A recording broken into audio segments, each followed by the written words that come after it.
भारत में एक या दो नहीं बल्कि कम से कम 2000 छांगुर जलालुद्दीन है। उत्तर प्रदेश वाले छांगुर जलालुद्दीन की घटना आपने सुनी होगी, वो क्या क्या करता था, अखबारों में निकल चुका है, नहीं तो आप गूगल करके देख लीजिएगा। अब भोपाल में एक छांगुर पकड़ा गया और भोपाल वाला छांगुर यूपी वाले छांगुर से भी ज़्यादा खतरनाक है।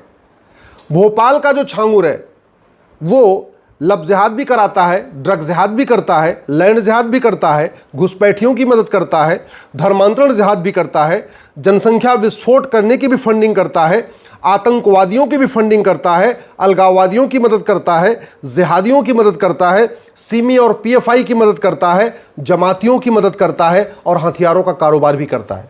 जी हाँ, आप गूगल करिए भोपाल मछली परिवार या गूगल कर लीजिए भोपाल मछली गैंग, आपको पूरा डिटेल मिल जाएगा। और ये मछली परिवार 50 साल पहले कुछ नहीं था, 50 साल के अंदर ये अरबपति हो चुका, अरबों का कारोबार करने लग गया। और वो इसलिए करने लग गया, इसको नेताओं और नौकरशाहों ने भी मदद किया। हालांकि भी उसका जो फार्म हाउस गिराया गया है, लेकिन सबसे बड़ी बात जो निकल के आई है, उसके फार्म हाउस पे जो रेव पार्टी होती थी उसमें लड़कियां सारी हिंदू होती थी। बड़े प्लान्ड वे में हिंदू लड़कियों को अपने फार्म हाउस में बुलाता था, उनको नशे की आदत लगती थी, जब वो ड्रग एडिक्ट हो जाती थी फिर उनका रेप करना, उनका वीडियो बनाना, उनको वेश्यावृत्ति में ढकेल देना, ये सारा खेल चल रहा था और पिछले 50 साल से चल रहा था। अब जाके पकड़ा गया। मैं मध्य प्रदेश की सरकार को धन्यवाद देता हूं, मुख्यमंत्री मोहन यादव जी को धन्यवाद देता हूं, विशेष रूप से भोपाल के पुलिस कमिश्नर साहब को और उनकी पूरी टीम को धन्यवाद देता हूं कि उन्होंने ये काम किया।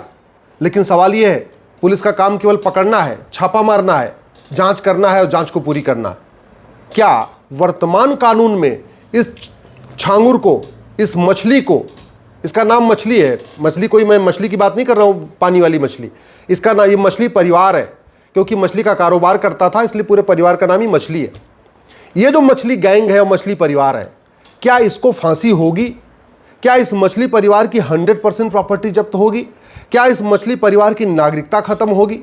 क्या इन मछली परिवार को साल भर के अंदर सजा मिल जाएगा? ये सोचने की बात है और ये देखने की भी बात है। सबसे पहले मैं भोपाल पुलिस से आग्रह करता हूं, इस मछली परिवार के खिलाफ आप नेशनल सिक्योरिटी एक्ट लगाइए, पूरे के पूरे परिवार के खिलाफ। ये नेशनल सिक्योरिटी एक्ट है, आप इसके ऊपर लगाइए, क्योंकि ये लव जिहाद, लैंड जिहाद, धर्मांतरण, घुसपैठ, जनसंख्या विस्फोट सब कुछ कर रहा था, सरकारी ज़मीनों पे कब्जा कर रहा था, भोपाल की पहाड़ियों पे कब्जा कर रहा था, भोपाल की पीडब्ल्यूडी डिपार्टमेंट की ज़मीनों पे कब्जा कर रहा था। इसलिए आप इसको एनएसए लगाइए। उत्तर प्रदेश में धर्मांतरण कराने वालों पर एनएसए लगाया जा चुका है और इलाहाबाद हाईकोर्ट ने उनको कन्फर्म भी कर दिया है, इसलिए आप भी लगाइए, मध्य प्रदेश की हाईकोर्ट भी कन्फर्म करेगी। अगर इसके ऊपर एनएसए नहीं लगा तो फिर एनएसए बेकार है, किसी कहीं लगाने लायक है ही नहीं। मैं मध्य प्रदेश की पुलिस से आग्रह करता हूं, इस पूरे मछली परिवार के खिलाफ यूएपीए लगाइए। ये देश की एकता अखंडता के लिए बहुत बड़ा खतरा हो चुके हैं। ये हथियारों का भी कारोबार कर रहे हैं, ड्रग का भी कारोबार कर रहे हैं, ह्यूमन ट्रैफिकिंग कर रहे हैं, मानव तस्करी कर रहे हैं, सब कुछ कर रहे हैं। इसलिए इनके खिलाफ यूएपीए की धारा लगाइए। इस मछली परिवार के खिलाफ सबसे पहले भारत में आप ऑर्गेनाइज क्राइम की धारा लगाइए। ऑर्गेनाइज क्राइम के लिए बाकायदा सेक्शन 111 है। सेक्शन 111 इस बीएनएस में पड़ा हुआ है, जो संगठित अपराध पे लगता है। और ये मछली परिवार संगठित अपराध कर रहा है और आज से नहीं, कई सालों से कर रहा है। कंफर्म करना है, इस पूरे मछली परिवार का narco polygraph brain mapping test कर लीजिए। मैं गारंटी के साथ कहता हूं, इस पूरे मछली परिवार का narco polygraph brain mapping test करिए। कम से कम ये 10 मंत्रियों का नाम लेगा, 10 से ज़्यादा सांसदों का नाम लेगा, कई मुख्यमंत्रियों का नाम लेगा, कई विधायकों का नाम लेगा। और जिन सफ़ेदपोश नेताओं ने और नौकरशाहों ने इस मछली परिवार की मदद किया है, उनके खिलाफ भी एफआईआर दर्ज करिए, उनको भी जेल में डालिए। कोई एक व्यक्ति इतना बड़ा गैंग खड़ा नहीं कर सकता बिना नेताओं और नौकरशाहों की मदद के लिए। इसलिए ज़रूरी है इस पूरे मछली परिवार का narco polygraph brain mapping test करके उन सफ़ेदपोश नेताओं को भी जेल में डाला जाए जिन्होंने इसको मदद किया है, जिसके कारण ये पीएफआई की मदद करता है, सिमी की मदद करता है, लव जिहाद करता है, लैंड जिहाद करता है, धर्मांतरण करता है, घुसपैठ करता है, हथियारों का कारोबार करता है, किडनैपिंग का कारोबार करता है, सब कुछ करता है। भारत के इस बीएनएस में सेक्शन 113 है टेररिस्ट एक्ट। ये मछली परिवार का ने जो काम किया है, ये अपने आप में ये टेररिस्ट एक्ट है। आतंकवादियों की मदद करना भी आतंकवादी है। और ये मछली परिवार पीएफआई की मदद करता रहता है। नहीं है तो आप narco polygraph brain mapping test करके कंफर्म कर लीजिए। ये आतंकवादियों का भी इसका कनेक्शन है, अलगाववादियों से भी कनेक्शन है, जिहादियों भी कनेक्शन है। पुलिस चाहे तो इसके लिए इसका नार्को पॉलीग्राफ ब्रेन टेस्ट करके देख ले, गारंटी के साथ इसका आतंकवादियों से कनेक्शन निकलेगा। इसलिए मैं कह रहा हूं इस बीएनएस की सेक्शन 113 भी इस मछली परिवार के खिलाफ लगाइए। ये मछली परिवार एक तरीके से इनडायरेक्ट वॉर कर रहा है। भारत में रह के लब जिहाद, लैंड जिहाद, धर्मांतरण, घुसपैठियों की मदद करना, घुसपैठियों का कागज बनवाना, घुसपैठियों को बसाना, ये अपने आप में वेजिंग वॉर है, इनडायरेक्ट वॉर है। और इनडायरेक्ट वॉर से निपटने के लिए सेक्शन 147 है बीएनएस में। हालांकि उसमें साफ साफ कहीं लिखा नहीं है, लेकिन कानून का इंटरप्रिटेशन परपोजिव किया जाता है।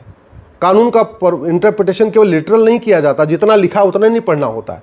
इसमें आपको इसका उद्देश्य क्या है इस वेजिंग वॉर को डालने का, इसको भी देखना पड़ेगा। इसलिए मैं भोपाल पुलिस से कह रहा हूं, इस मछली परिवार के खिलाफ आप वेजिंग वॉर की धारा लगाइए।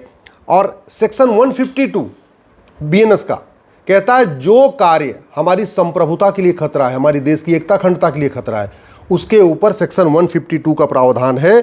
और सेक्शन 147 और 152 में फांसी तक की सजा का प्रावधान है।